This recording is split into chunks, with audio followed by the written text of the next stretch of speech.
Hello guys, अस्सलाम वालेकुम, welcome to my channel तो बहुत समझ के लाइफ। मैं आज आपके सामने हाजिर हूँ एक और वीडियो लेके कि मेरी जो फर्स्ट वीडियो थी जिस पे मैं आज बनाने वाला हूँ बहुत ज़्यादा पसंद की गई और मुझे बहुत लोगों ने कहा भी कि आप मुझे उससे और भी शेयर कीजिएगा वीडियोस। मेरे हिसाब से एक न्यू यूट्यूबर के लिए जो है, जो भी मेरी वीडियो को बहुत देखा गया है वो मेरे हिसाब से बहुत अच्छा था और इंशाल्लाह आगे भी मुझे यकीन है कि इस वीडियो को भी आप लोग देखेंगे। तो बिना लेट किए हुए मैं अपनी एक रियल स्टोरी शुरू कर रहा हूँ आपके सामने बताना।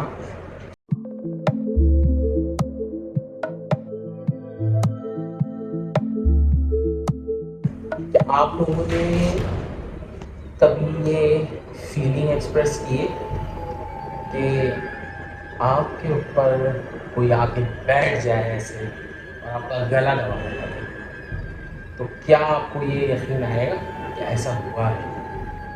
आप सोचेंगे ख्वाब है, शायद ख्वाब नहीं होगा, कि शायद ख्वाब देख रहे हैं हम, बट ऐसा नहीं, ख्वाब नहीं रियल में हो रहा हो, तो फिर आप क्या इसको बोलेंगे कि क्या है? तो कोई शख्स बोल रहा हूँ ना मैं, और अगर मैं ये कहूँ कि आपके साथ जो रहता है वो ही आपके आगे गर्दन पर बैठे और आपका गला दबा दे, तो फिर आप क्या कहेंगे कि वो ख्वाब है या क्या है? नहीं, वो क्या नहीं है, वो रियल है, रियल। मैं आपको बताता हूँ ये कब की बात है। ये बहुत शुरू पीरियड की बात है जब हमारी शादी हुई थी। 2015 की बात कर रहा हूँ, जहाँ हम लोग रहते थे। बेसिकली वहाँ पे आप ये कहोगे कि नई नई आबादी थी, वहाँ पे नए नए लोग थे और ज़्यादा कुछ आबादी थी नहीं, अगर थी भी तो बहुत दूर दूर थी। मतलब वीरान भी ज़्यादा थी वहाँ पे, रात में बहुत जल्दी रात हो जाती थी वहाँ पे। तो मैं ऑफिस से आता था, शादी के बाद जो है ऑफिस से टाइम पे आ जाता था, कभी लेट भी हो जाता था, ज़्यादातर अमूमन में लेट होता था, 9-8 बज जाते थे पहुँचते पहुँचते। तो मैं जिस जगह से आता था ना वो वीरान की एरिया, बहुत ज़्यादा वीरान था। मैं पढ़ते हुए आदमपुर से पढ़ते हुए वहीं से मैं आता था।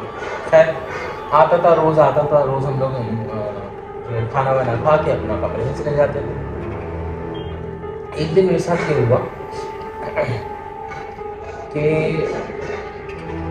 शादी के फ़ौरन 2 महीने बाद ही 2 महीने बाद ही ये हुआ था। कोई चीज़ हमें तंग कर रही थी। मेरी बेगम इन चीज़ों को मानती नहीं है, ठीक है? मानती से मना दी कि वो इन चीज़ों को उन्होंने फ़ील नहीं किया। तो इसलिए वो बोलती है यार होती ज़रूर है ये चीज़, लेकिन हमारे साथ ऐसी चीज़ें नहीं होती हैं, आप कहते रहते हैं ये। मैं उसको स्टोरी सुनाता था, बहुत सारी स्टोरीज़ थी मेरी, तो मैं सुनाता था उनको। तो वो कहते थे नहीं आप तो झूठ बोल रहे हैं, ऐसा नहीं होता। मैंने बोला नहीं ऐसा होता है। खैर मैं रोज़ आता था, वहाँ से आ जाता था, आकर कुर्सी पढ़ते हुए आता था। बहुत ही अंधेरा होता था, मतलब इतना अंधेरा कि आप एक आम इंसान जब चले तो उसको डर लगे, इतना अंधेरा होता था वहाँ पे। मैं आता था रोज़, हम लोग खाना वाना खाते, क्योंकि हम आउटिंग पे तो जाते नहीं थे। सबकी शादी के जो वो दौरान की बात कर रहा हूँ जब घूमते फिरते हैं, लेकिन हम ऐसी जगह रहते थे जहाँ से ट्रैवल करना बड़ा मुश्किल था। वहाँ पे ना गाड़ियाँ थी ना कुछ थी, एक्सपेंस इतना हो जाता था। तो इसलिए हम लोग ज़्यादातर क्या करते थे, ऊपर हमारा जो फर्स्ट फ्लोर था, ऊपर हमारा वो बना हुआ था एक तरीके से, क्या बोलेंगे, सहन टाइप का था ऊपर, टेरिस था, वहाँ पे हम लोग वॉक कर लेते थे। वहीं ज़्यादातर हमारी ज़िंदगी गुजरी है जब तक हम वहाँ थे। तो खाना वाना खा के हम लोग ऊपर आ गए। उस दिन पता नहीं क्या हुआ, अचानक से थका हुआ भी मेरा बहुत था। मैं आके जो है टीवी देखने लगा। टीवी पे मैंने अपना प्रोग्राम लगा दिया था, पता नहीं शायद बुलबुलें देख रहा था। बुलबुलें देख रहा था, बेगम वॉशरूम में थी, वो अपना मुँह हाथ धो रही थी। अच्छा, मुझे ये सब देख रहा हूँ मैं, वो मुँह हाथ धो रही हैं, मुझे ये भी पता है वहाँ बेगम मुँह हाथ धो रही है। अब मैं ऐसे लेटे लेटे मैंने अपना गर्दन में टीवी की तरफ था, थोड़ा सा मैंने यूँ घुमाया, यूँ घुमा के जब मैं देखने लगा ना, तो थोड़ा, क्योंकि मैं ग्लासेस नहीं लगाता घर में, चश्मे नहीं लगाता। ये तो मैंने भी वीडियो के सामने लगा लिया, बट मैं नॉर्मली दिनों में चश्मे नहीं लगाता। हाँ, घर में ऐसे ही रहता है शुरू से। तो मैंने चश्मा नहीं लगाया था, तो उस दौरान हो ये रहा था, मेरे को लग रहा था कि मेरी आई साइट वीक हो गई है। तो धुंधलाहट, क्योंकि दूर की नज़र ख़राब है ना मेरी, तो मुझे दूर में थोड़ा सा धुंधलाहटपन आता है। मतलब इतना नहीं कि बिल्कुल ही ना दिखे, धुंधलाहटपन होता है। तो मैंने ऐसी गर्दन की ना, तो मुझे ऐसा लगा कोई खड़ा हुआ है वहाँ। और ऐसा भी नहीं कि बहुत मैं देख रहा हूँ तो बहुत दूर हो गई, मेरा जो कमरा है ना, मतलब मैं जहाँ लेटा हुआ था वहाँ से इतना दूर होगा, जैसे कि फ़र्ज़ करें 20-30 मीटर तो लगा ही लें। जैसे अभी मैंने आपको ड्राइंग रूम में जहाँ मैं बैठा हुआ ना, जैसे पीछे है, इतनी दूर, इससे थोड़ा सा और दूर कर लें, इतनी दूर वो बहुत बड़ा रूम था मेरा वो वाला। कोई खड़ा हुआ है, अब मैं गौर से मैंने देखा कोई खड़ा हुआ है, और जिस हिसाब से वो खड़ा हुआ था ना, खड़ी हुई थी, नॉट खड़ा हुआ था, कोई औरत खड़ी थी। मैंने बोला शायद बेगम आके, क्योंकि उल्ट पलट के पीछे बैक दिख रहा था ना मुझे, और बाल दिख रहे थे मुझे। मेरी बेगम के भी बहुत बड़े बाल थे उस दौरान, मतलब अब भी उन्होंने रिसेंटली कटवाए बाल, वरना इतने बड़े बाल हैं मेरी वाइफ के, इतने बड़े बाल थे कि पैरों से, घुटनों से भी नीचे बाल आते थे माशाल्लाह माशाल्लाह से। तो बाल से मैंने बोला वाइफ खड़ी थी, तूबा खड़ी थी, अच्छा मैंने ये देख के फिर वो टीवी देखने लगा। लेकिन जब मैंने देखा अंदर रूम क्या, वॉशरूम में कोई है, और वॉशरूम में जब कोई है, मैंने बोला तो वॉशरूम में भी कोई है, तो फिर यहाँ मैंने पलट के देखा तो वो घूम गई। जब वो घूमी, और वो जब वो घूमी ना, तो वो ऐसी खतरनाक शक्ल थी, बाल जैसे आ गए। मैंने बोला शायद बेगम ही मजाक कर रही है मेरे साथ। मैंने बोला बेगम शायद मजाक कर रही है, अंदर कोई नहीं है, वो मेरा वहम होगा। बेगम को मैं आवाज़ देने के लिए कोशिश कर रहा था कि मैं बोलूँ, मैंने बोला छोड़ो, मैंने आयतल कुर्सी पढ़ी, अपने पर फूकी। फिर हद ये हुई कि वो आहिस्ता आहिस्ता करके आके मेरे यहाँ पे बैठ गई, जैसे क्या हो गया, सीने पे बैठ गई यूँ कर। जब यूँ देखा ना मैंने, मतलब तूबा की शक्ल, मतलब मेरी वाइफ की शक्ल, अचानक 2 मिनट में जो है ना शक्ल बदल गई। जब शक्ल बदल गई तो मैं डर गया। अब उसने मेरा गला पकड़ लिया, मतलब बाकायदा उसने मेरा गला दबा दिया, और मैं मुसलसल आवाज़ दे रहा हूँ, क्योंकि जब मुझे पता चल गया ये वाइफ नहीं है, ये कोई और औरत है, और इतनी ख़तरनाक औरत थी वो जो भी थी। आंखें लाल और बाल ऐसे ब्लैक कलर के पूरे आगे थे, और काले कलर का कपड़ा पहनी हुई थी, वो जो भी चीज़ थी। वो मेरे जब गला दबाने लगे ना, फिर मैंने आवाज़ें देना शुरू की, तू आवाज़, ए आवाज़, में नाम नहीं लेता मेरी वाइफ का, ए आवाज़ दे रहा हूँ, लेकिन मेरी आवाज़ ही नहीं निकल रही।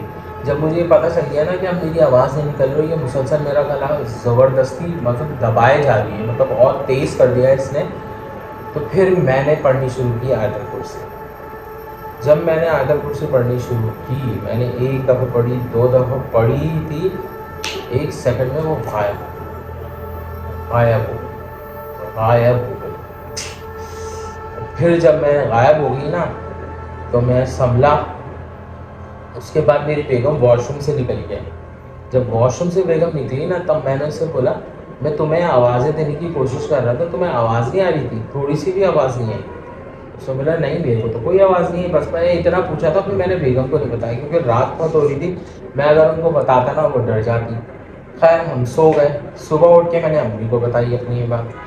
अम्मी ने किसी आलिम से जाके पूछी। जब आलिम से पूछी तो आलिम ने बोला देखिए, इनसे बोले जहाँ से वो आते हैं ना, वीरान भी जो एरिया में आपको बता रहा था शुरू से, वहाँ से आना छोड़िए, बस इतना बोला। और जो पढ़ते हैं वो पढ़ते हैं। अम्मी ने आगे मुझे बताया तुम उधर से मत आया करो, तुम उधर से आया करो। वो ये कह रहे हैं कि इधर से मत आओ, उधर से आओ, कोई चीज़ तुम्हारे पीछे लग के आ गई, क्योंकि तुम पढ़ रहे थे, इस वजह से तुम बच गए। खैर मैं ढीठ का बच्चा, मैं वहीं से आता था, क्योंकि मुझे वो ज़्यादा आसान लगता था, मैं फिर वहीं से आता था। तो फिर एक बार मेरे साथ फिर हुआ ये सेम, यही चीज़ दोबारा हुई मेरे साथ। जब ये दोबारा हुई ना, फिर तो मैंने अपनी बेगम को भी बता दिया, और हम लोगों ने फिर फर्दर ही जो है ना, हम इत्तेफाक बोले कुछ भी बोले, हम लोग नीचे शिफ्ट हो गए। ऊपर से हम लोग नीचे शिफ्ट हो गए, ऊपर हम लोगों ने किराए पे भी दिया था। तो ये मेरे साथ हुआ था। मतलब इतनी ख़तरनाक वो औरत थी ना, वो क्या थी, मैं भूलना नहीं चाह रहा उसका नाम। आप लोग समझदार हैं, आप लोग सब समझ चुके होंगे वो क्या चीज़ थी। वो बिल्कुल सामने मेरे गर्दन पे आके बैठी थी, और उसने मेरा गला दबा दिया था, और गला इस तरीके से दबाया था कि मैं बयान नहीं कर सकता यहाँ पे जो मेरे साथ हुआ था उस वक्त। तो ये बहुत ही ज़िंदगी भर मुझे याद रहेगी, कभी मैं भूलता नहीं हूँ ये चीज़। और मेरे को काफ़ी चीज़ें ऐसी उस घर में हुई थी मेरे साथ, जो मैं कभी नहीं भूल सकता। वो घर बहुत अच्छा है हमारे लिए, इतना अच्छा घर था वो, किसी चीज़ से हमें परेशानी नहीं थी वहाँ। लेकिन वो बाहर से जो चीज़ मेरे साथ लग के आ गई थी ना, उसने हमें वो 2 दिन 3 दिन परेशान ज़रूर किया था, लेकिन फिर उसके बाद हमने पढ़ाई वढ़ाई कराई थी, सब सेट हो गया था हमारा। लेकिन वो मैं ज़िंदगी भर नहीं भूलूँगा, वो इतनी ख़तरनाक चीज़ थी गाइस। होप यू आपको पसंद आएगी वाली मेरी छोटी सी रियल स्टोरी। बिल्कुल स्टोरी मैं हॉरर तो नहीं बोल सकता, लेकिन जिसके साथ ये होता है ना, वो बहुत ख़तरनाक होता है और बहुत ज़्यादा होता है। होप यू गाइस पसंद आएगी आपको ये वीडियो। प्लीज़ लाइक करें, सब्सक्राइब करें, शेयर करें और सपोर्ट करें। अल्लाह हाफ़िज़।